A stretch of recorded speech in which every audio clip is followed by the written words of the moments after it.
Comment ça va depuis, depuis une semaine, voilà, bonne victoire. Bon, ça se passe bien, la victoire a fait du bien, je dirais. Ils étaient revenus avec beaucoup d'enthousiasme du break, mais c'est vrai que la victoire, elle a validé aussi l'état de fraîcheur dans lequel ils sont revenus. On sent qu'il y a beaucoup d'engouement à l'entraînement, beaucoup de confiance aussi dans ce qu'ils font, et puis, mais dans le travail, pas de la confiance dans le mauvais sens, mais ils font beaucoup d'efforts, ils travaillent bien sur les exercices qui sont demandés. Voilà, donc on cherche à garder l'équilibre pour pas tomber dans un excès de confiance ou dans de la suffisance, mais pour l'instant, il n'y a pas d'alerte de ce côté-là. À nous d'être vigilants, et voilà, c'est des situations qu'on souhaite avoir quand on est coach, parce que c'est tellement difficile quand ça va pas bien. Voilà. Mais comme je l'ai dit depuis pas mal de temps, on n'en est qu'à la moitié, et puis on a un gros adversaire qui se profile. Je dirais que c'est sûrement avec nous et Concarneau en ce moment, on est les trois équipes qui avons un bon parcours en championnat. J'oublie pas les autres, mais je veux dire sur les dernières semaines, les dernières journées, on va être confrontés. On a eu un match aller très équilibré qui nous a souri, mais c'est vrai que c'était très équilibré. Voilà, à nous d'être prêts, et puis et d'aborder ce match-là avec 100% de nos forces, et puis relever le challenge. Quand on est dans un état d'esprit comme ça, où tout va bien, c'est pour un entraîneur, est-ce que c'est plus dangereux que quand ça va mal, quel est le rôle justement du staff, du coach dans ces moments-là? Nous, je crois qu'on est là pour trouver un certain équilibre. Alors, on est un peu compliqué aussi, parce que quand on est dans une période difficile en termes de résultats, on réclame de la confiance et du temps. Et puis, quand finalement on a des résultats positifs, on est presque craintif d'un excès de confiance. Moi, je le dis depuis le début, je le disais aussi la saison passée, qui était compliquée là où j'étais. Le football, c'est toujours un mélange d'humilité et de confiance. Si vous êtes trop confiant, c'est dangereux, mais quelque part, si vous êtes trop humble, c'est dangereux aussi. Voilà, donc il y a le curseur qui se place à un bon endroit. Il faut chercher à le garder. C'est très fragile, parce que ça reste des jeunes personnes aussi. Donc il manque un peu de recul parfois pour se rendre compte que pour en arriver à un état de confiance, il y a eu beaucoup d'efforts, et puis on a l'impression, quand on est bien, qu'il faut faire moins d'efforts. Et je pense que les grands, ils ont compris ça. C'est que ceux qui jouent au plus haut niveau, ils ont compris que c'est justement quand on a cet état de confiance qu'on continue à travailler encore plus fort. Nous, voilà, on est là à la fois pour leur proposer de continuer à travailler, mais être vigilant qu'ils y mettent toujours la même chose. On est très dépendant de l'état d'esprit d'un groupe, finalement.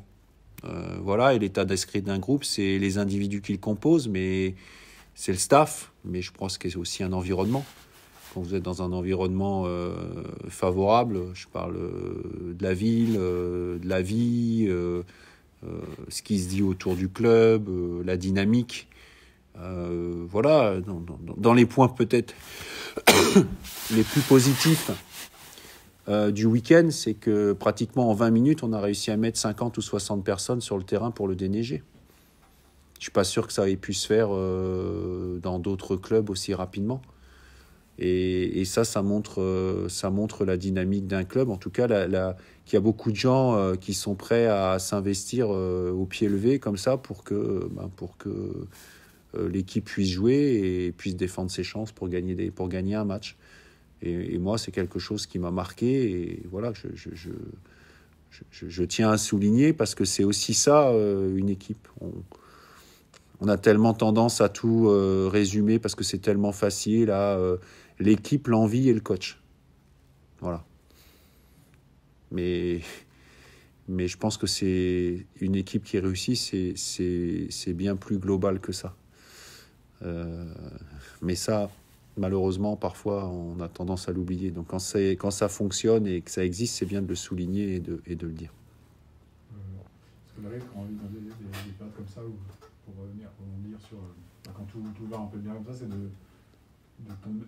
Enfin, je pense à Bourg, le dernier adversaire, où on a l'impression que tout allait bien chez eux et qui là d'un coup sont dans une période beaucoup plus dure. Est-ce que c'est le genre de période qu'on craint quand on est coach d'un coup, sans peut-être savoir pourquoi ou sans le voir venir, il y a un coup de moins bien. Je la crains pas. Faire le plus peur en ce moment. Je ne la crains pas. Pour autant, je reste très vigilant. Mais en même temps, je ne suis pas là non plus pour être l'oiseau de mauvais augure auprès du groupe en disant sans arrêt attention, attention, relâchement, attention, relâchement. On est parti depuis qu'on a décidé de faire un break de 15 jours à la trêve. On est parti aussi dans un projet parce qu'on a eu le sentiment que le groupe était capable de répondre. On est parti sur le projet de se faire confiance et surtout de dire aux joueurs, la deuxième partie de saison, elle vous appartient surtout à vous.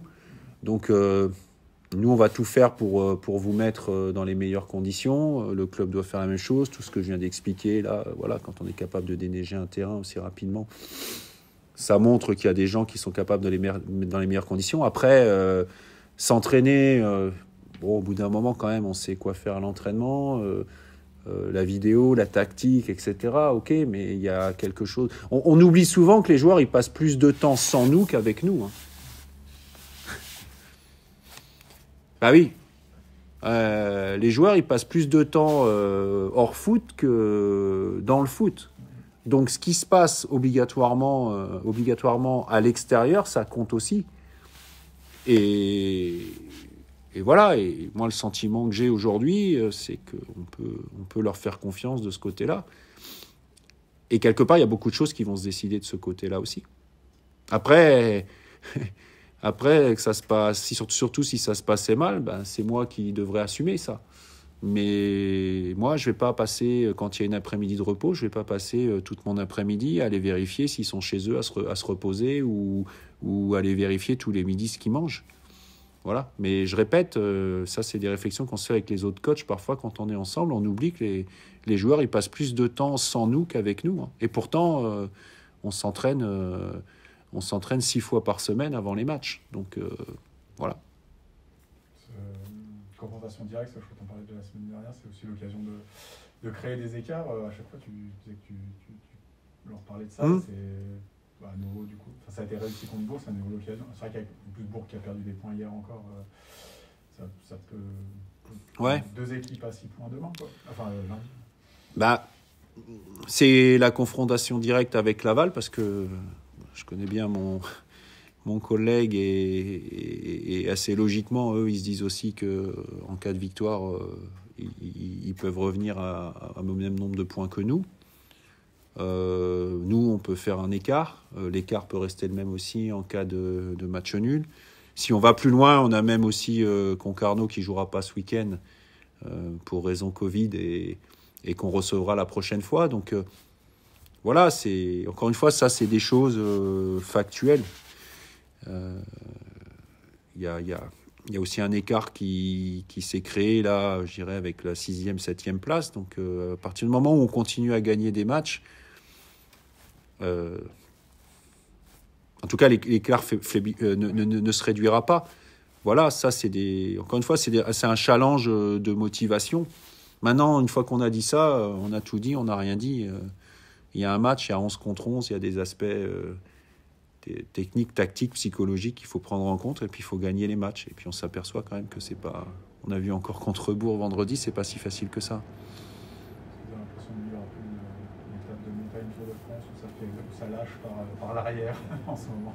Ouais, c'est une bonne image, ouais. Ouais.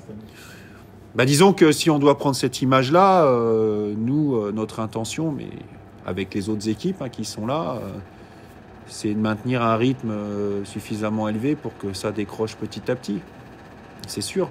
Parce qu'il y a 2 choses. Il y a ça décroche, et puis pendant ce temps-là, on oublie aussi que... Enfin, il faut penser aussi qu'on continue à avancer, surtout.